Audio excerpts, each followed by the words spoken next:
Mga kap, nandito ako sa Kwentong Barbershop. Kasama ko yung tropa ko si Boss Ronel. Okay, so ipapa-review ko sa kanya itong, pakita mo pare, iClipper Pro. iClipper Pro. Okay, panoorin nyo yung performance and then at the end of this video, sasabihin ni Boss Ronel kung ano yung honest review niya. Honest review, Boss Ronel ha. Okay. Okay, thank you. So yan mga kap, gagamitin na yung iClipper Pro.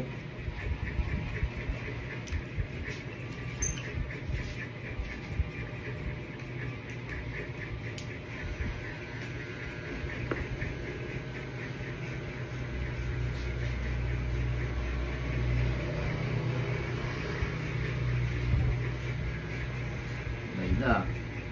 Ganda kain yan. Saka maganda pang fade, manipis kasi yung ano niya eh. Talim. Talim, manipis.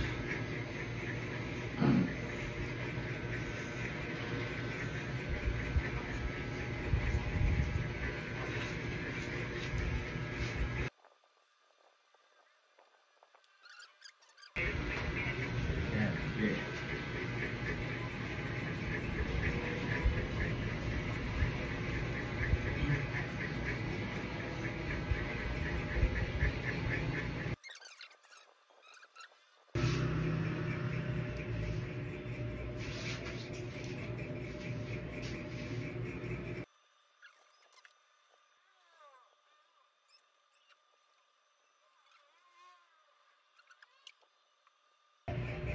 Yun mga boss, natapos na yung gupitan namin ni Capronel. Oh, ayan, kita nyo naman, solid, diba?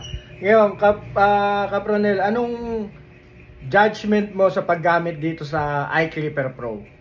Napakatalim. Sobra pag makapal. Hindi siya nababalaw. Sarap gamitin. Kaya kuha na kayo mga bro. Nakakap. Sulit to. Sulit, diba? So yun mga kap, no, ako na mismo nagamit ko rin yan eh. Pero pinatesting ko rin sa kanya. Sabi ko naman sa kanya, honest review lang. So yun, narinig nyo naman from Capronel. Nakakap. Kuha na kayo. Okay, so maraming salamat. Yun lang. Thank you mga boss.